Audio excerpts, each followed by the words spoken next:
Olá, seja bem-vindo, seja bem-vinda. Estamos entrando no ar com mais uma edição do nosso Educa Floripa.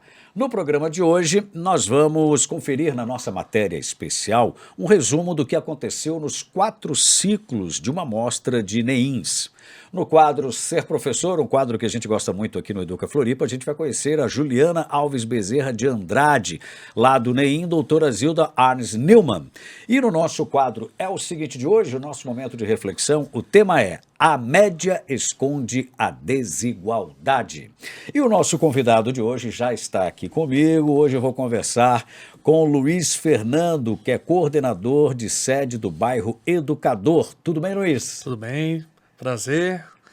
Prazer é todo nosso de te receber aqui e falar um pouquinho, né, do bairro Educador. Bom, você está no bairro Educador há mais ou menos 1 ano e meio, é isso? 1 ano e meio. 1 ano e meio. E você começou lá no Monte Cristo. Monte Cristo, É? isso. Uhum. Como é que começou o bairro Educador na tua vida?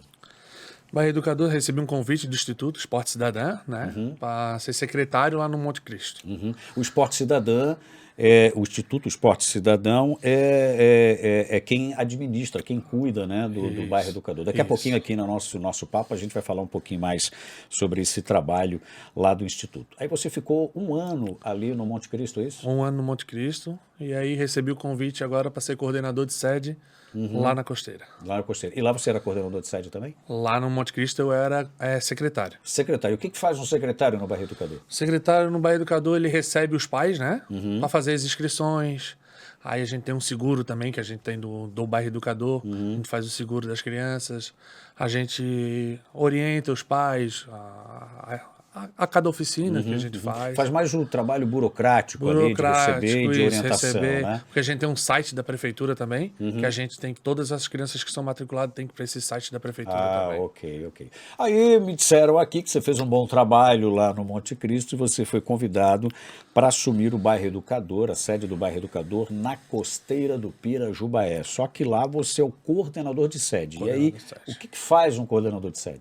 Lá o coordenador de sede, além de orientar, né, os pais, a gente verifica mais assim as oficinas, o andamento dela, a gente cuida da parte toda administrativa dos professores, da parte da pedagógica também, assim. Você faz um trabalho de supervisão geral Supervisão também? geral, isso. Aí a gente tem a coordenadora pedagógica, ela cuida mais das crianças e dos professores. E a gente abrange geral, assim, né? E o bairro Educador ali na Costeira do Pirajubaé, a gente aproveita para mandar um abraço aí para a galera da Costeira do Pirajubaé, bairro super simpático e tradicional aqui da ilha, né?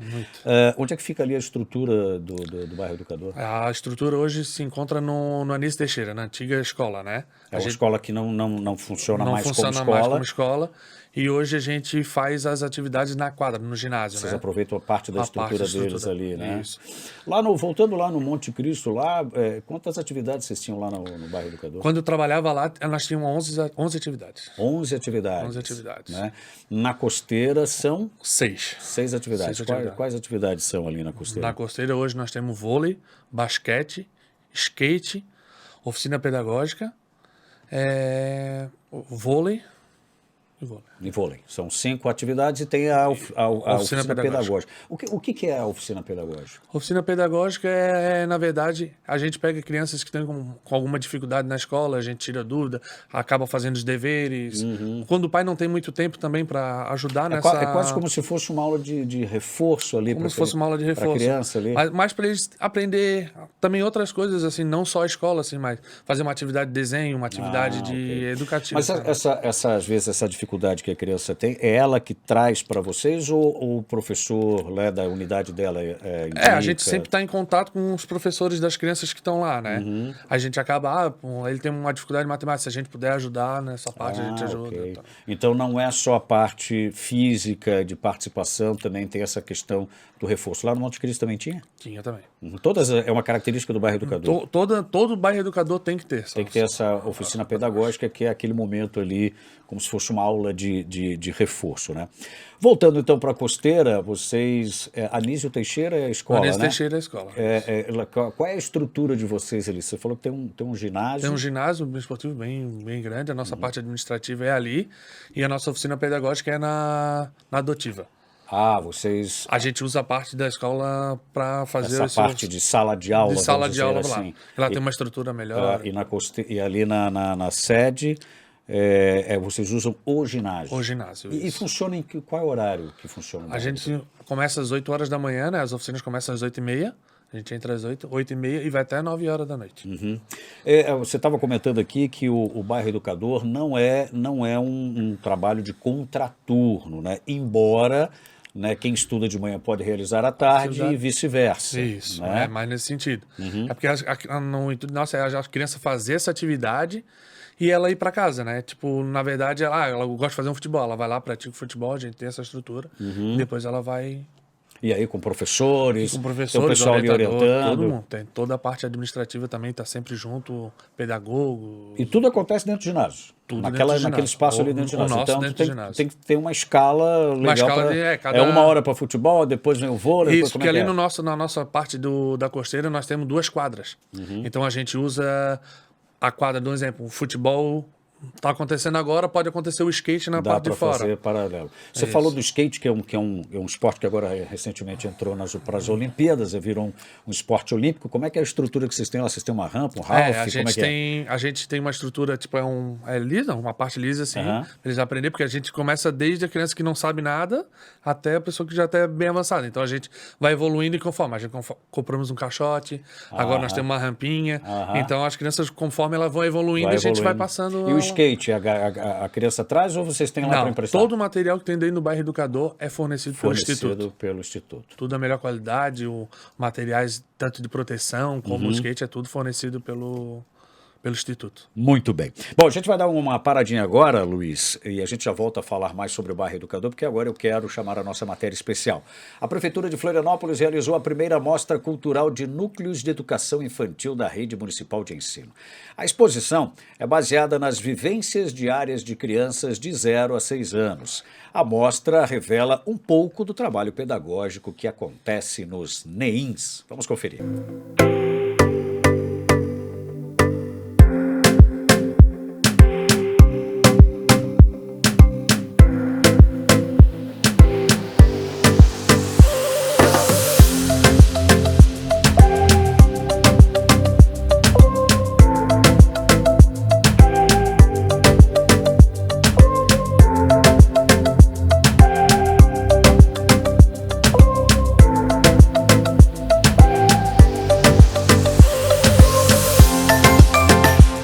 Lei 10.639, de 9/1/2003, que inclui história e cultura afro-brasileira no ensino básico no Brasil, fortalece um processo de resgate e difusão de grandes personalidades negras da nossa história, como a professora, jornalista e deputada Antonieta de Barros, apresentada no trabalho do NEIN Morro da Queimada. Com essa lei, o quintal da educação infantil também passa a ser resignificado como um lugar de pertencimento e empoderamento das crianças negras, principalmente na partilha das histórias locais e lendas africanas através da oralidade, como propõe o NEIN Irmão Celso. Tudo isso constrói um olhar para um futuro mais acolhedor com as diferentes formas de ser e estar no mundo.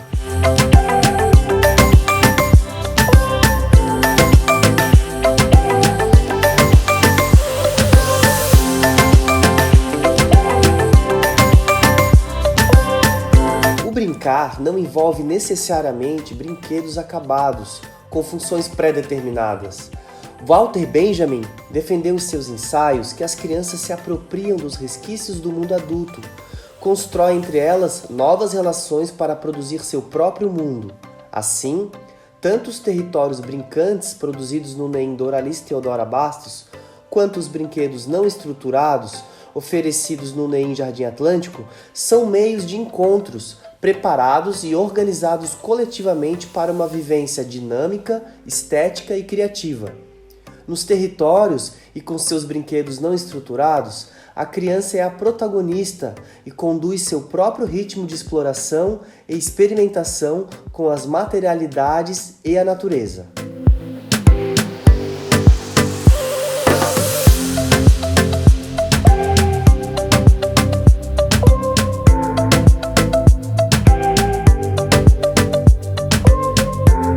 São muitos discursos que apartam o humano da natureza, legitimando a exploração desenfreada do que se concebe como recurso para o progresso. Mas, na educação infantil, crescer e se desenvolver enquanto ser humano é um processo que se dá em comunhão com a natureza. Somos natureza é um lema que surge nas atividades da Escola Básica Municipal Costa da Lagoa, cuja localização inspira a preservação tanto do meio quanto das manifestações culturais que se expressam nele. Nesta mesma linha, os neins Doralice Maria Dias e Pequeno Príncipe agregam o processo de aproximação à natureza, a descoberta de outras relações culturais que se desenvolve no contato com a herança indígena, africana e açoriana.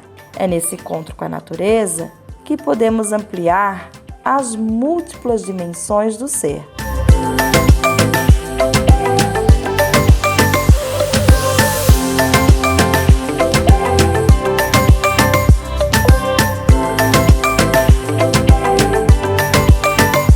O brincar é afetado pela cultura, mas também afeta. São muitas as manifestações folclóricas que sobrevivem e multiplicam-se em formas e espaços por conta das apropriações que as próprias crianças fazem dentro e fora das unidades educativas. Essas apropriações constituem, inclusive, laços de integração intergeracional com as famílias e com as comunidades. Nessas apropriações, os elementos culturais são combinados com outras referências artísticas e manifestações em expressões corporais e materiais, como desenhos, colagens e esculturas. Esse é um ciclo mais interativo, no qual o público é convidado pelos neins Doralice Maria Dias, Pequeno Príncipe e Escola Básica Municipal Costa da Lagoa a se inspirar nas produções expostas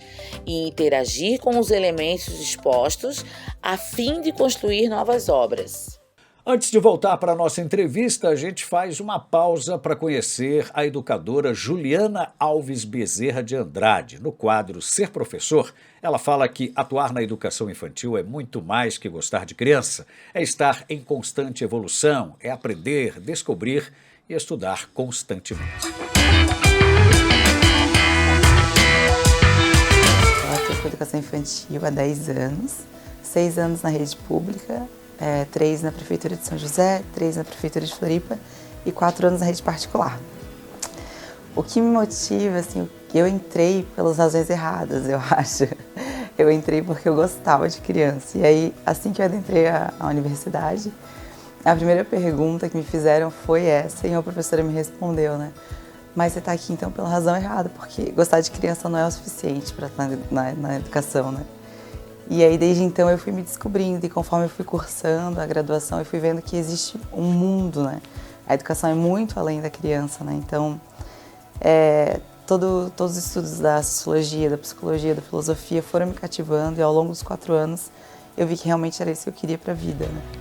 Então, hoje em dia, o que me motiva é esse envolvimento com as crianças, é realmente sentir que a gente faz a diferença na vida delas, das famílias, compreender que a infância é realmente um marco, assim, né? A primeira etapa da educação básica. Então, é a base da constituição da personalidade da criança. Então, nós somos realmente essenciais na constituição disso, né? Do desenvolvimento infantil. Então, para além de professores, nós somos estudiosos da infância, nós somos pesquisadores, nós somos formadores de personalidade, nós somos descobridores com eles. Então, é um mundo dentro da educação infantil e realmente isso me move, assim, estar com eles nessa vivência diária é minha razão. O professor, ele é um estudioso constante, né? A gente não para, a gente está sempre em formação, então isso é essencial para a nossa profissão. A partir do momento que a gente entender que já sabe tudo, está errado. Então, todos os anos a gente está aqui se capacitando, se formando, né? Se especializando, para poder estar promovendo o melhor para as crianças, para as famílias, né? Então, cada professor tem em si um pesquisador, assim, e que a gente possa estar trazendo isso para as crianças no nosso dia a dia, né? Esse foi o nosso quadro Ser Professor. Conhecemos um pouquinho a Juliana Alves Bezerra de Andrade, lá do NEM doutora Zilda Arnes Newman. De volta com o nosso entrevistado, hoje eu estou falando aqui com o Luiz Fernando, que é o coordenador de sede do bairro Educador da Costeira. Bom, a gente comentava no início, Luiz, que você começou lá no Monte Cristo. E hoje você está no comando do bairro Educador da Costeira. Vamos falar um pouquinho de perfil de criança. Como é que era o perfil das crianças que vocês atendiam lá no Monte Cristo? Na questão do Monte Cristo, assim, a gente vê que são crianças mais carentes, né? Crianças que precisavam de mais carinho, mais atenção, chegavam um pouco mais rebeldes, assim, mas com um bairro educador, assim, a transformação foi linda, assim, linda, assim. Em 2, 3 meses a gente conseguiu ver essa diferença das crianças com mais amor, com carinho. Elas não cuidavam do material com tanto carinho, tanta atenção. E hoje eles viram que a gente, forneceu todos os materiais, todas as coisas que eles precisavam, tanto que como toda criança que faz uma atividade lá, ela recebe um lanche, né? Então, todo carinho em relação a isso aí, o cuidado que as moças da limpeza, a moça que serviu o lanche, aí a gente foi começando a abraçar essas crianças de uma maneira assim que hoje a transformação assim é muito linda. Foi dado, você falou agora, né?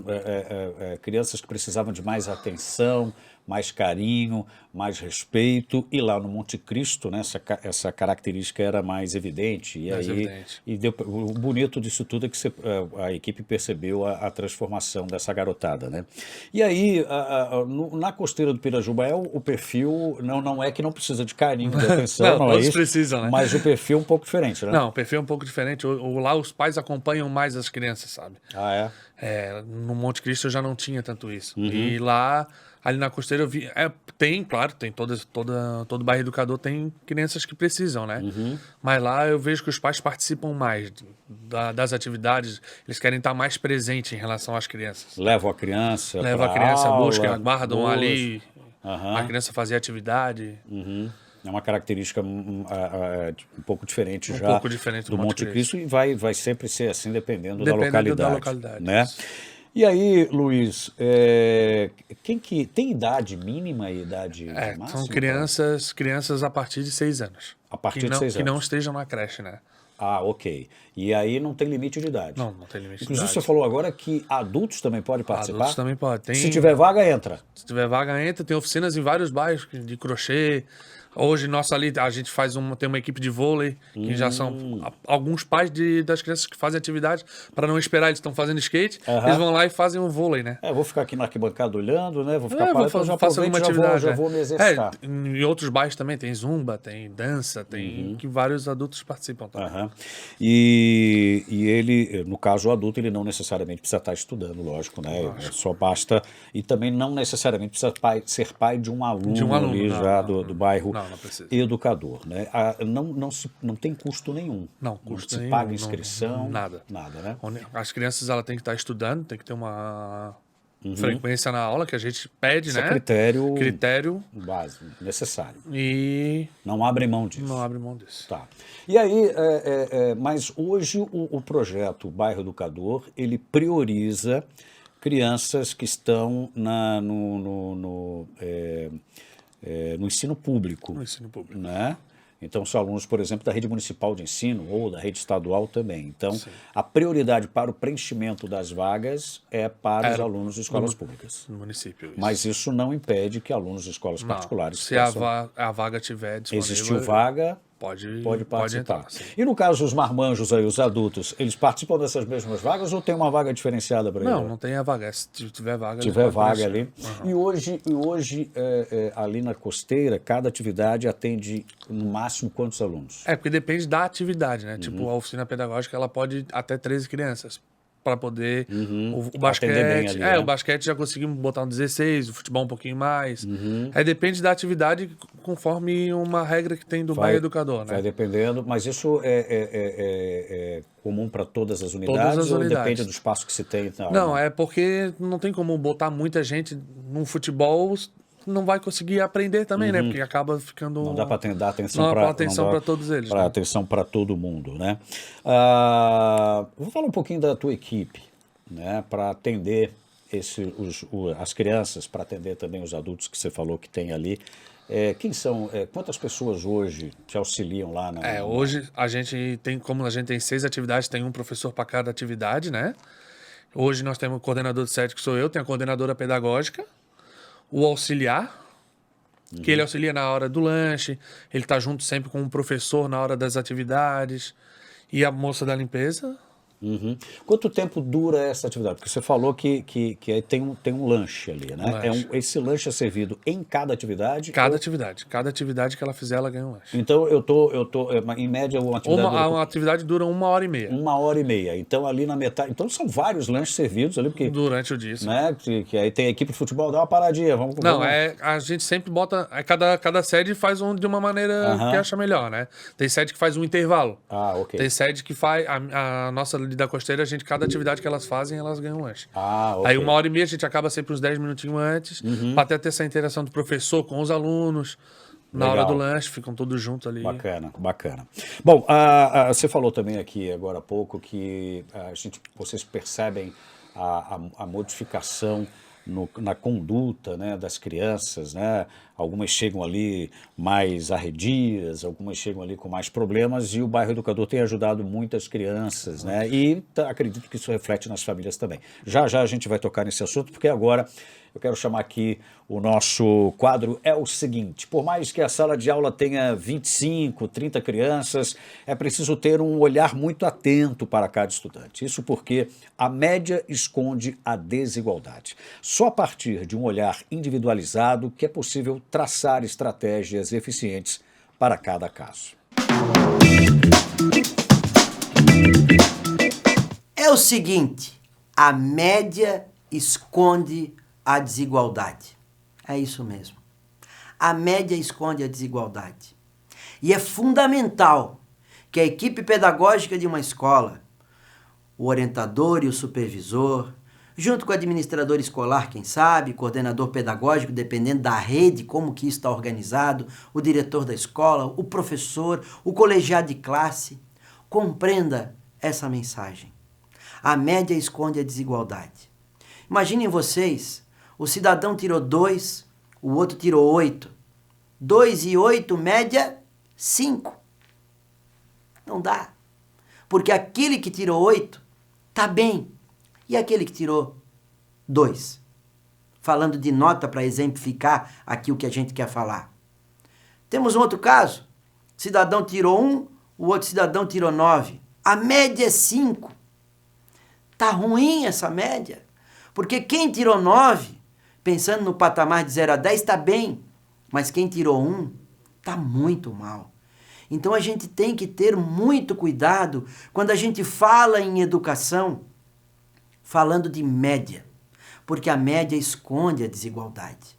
E é fundamental, em especial na escola pública, a gente ter um olhar para aquele que tirou 1, para aquele que tirou 2. Porque esse corre o risco de que em qualquer momento ele abandone a escola. E abandonar a escola, não tenho dúvida, ele vai ter desafios muito maiores na sua vida, na caminhada da sua vida.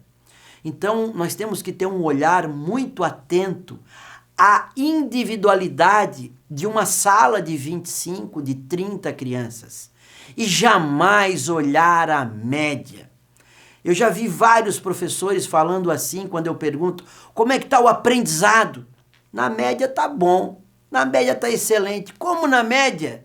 O cidadão tirou 1, o outro tirou 9, a média escondeu a desigualdade. Então nós como professores, nós como gestores públicos, nós temos que ter um cuidado com aquele que mais precisa. Porque todos têm o direito a aprender, mas alguns têm mais dificuldade em aprender, por vários motivos.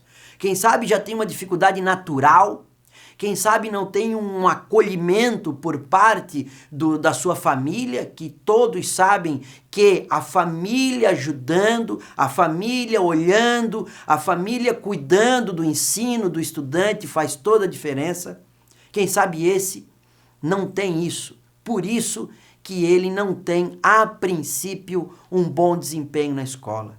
Mas não ter um bom desempenho na escola não necessariamente não terá um bom desempenho na vida. Não é isso que eu estou falando. Mas é papel da escola olhar a individualidade. Aquele que tirou 1, aquele que tirou 2, nós temos que imediatamente ver o que está acontecendo. Não chegar ao final do ano, não chegar ao final de uma jornada para descobrir isso. Então, eu queria que a gente tivesse muita atenção quando a gente fala de educação, em especial educação pública, sobre esse aspecto. Porque a média, ela vai esconder a desigualdade. E é papel da escola apresentar a desigualdade e buscar metodologias, estratégias para ajudar quem mais precisa, quem tem maior dificuldade para aprender. Eu quero dizer a quem está me vendo, eu sempre tive um esforço muito maior do que necessariamente o desempenho lá na frente.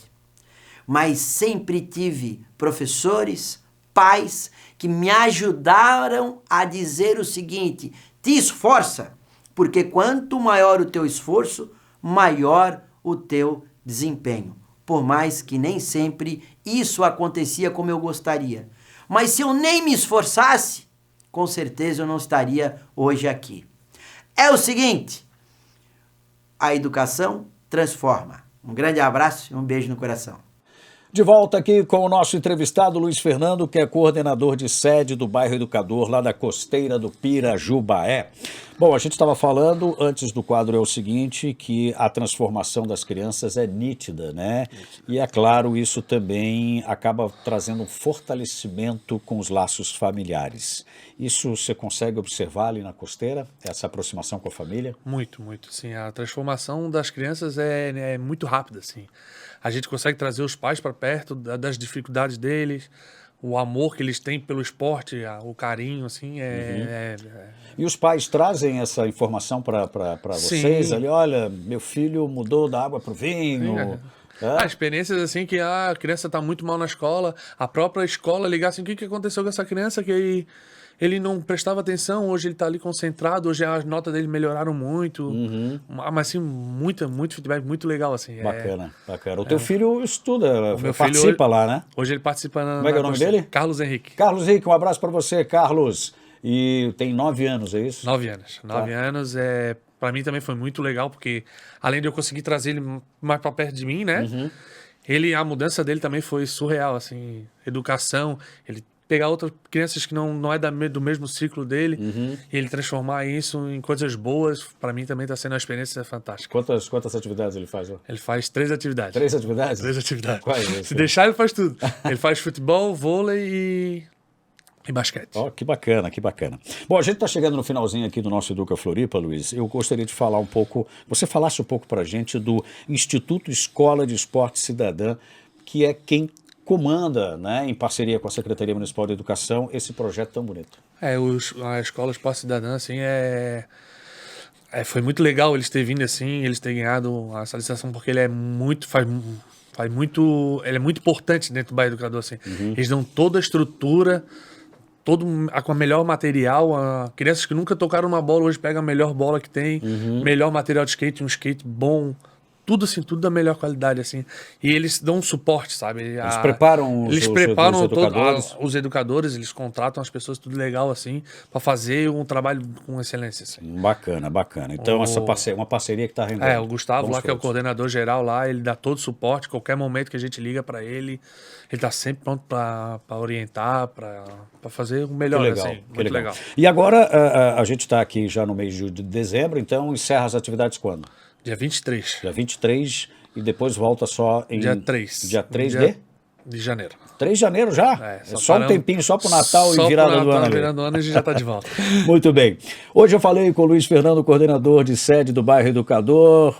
Ô, Luiz, muito obrigado pela sua entrevista e sucesso sempre lá à frente do Bairro Educador da Obrigado, Costela. queria agradecer também a oportunidade, né, para a gente poder falar um pouco sobre o Bairro Educador. Que legal. É muito importante, queria também fazer o convite para as pessoas participarem, né, porque hoje nós temos 12 sedes espalhadas pelo Florianópolis e... Vale a pena, né? Vale a pena, não vão se arrepender. Maravilha, maravilha. Tá bom. Obrigado. Tá feito o convite. Esse foi o nosso Educa Floripa de hoje. Nos vemos no próximo programa. Tchau, pessoal.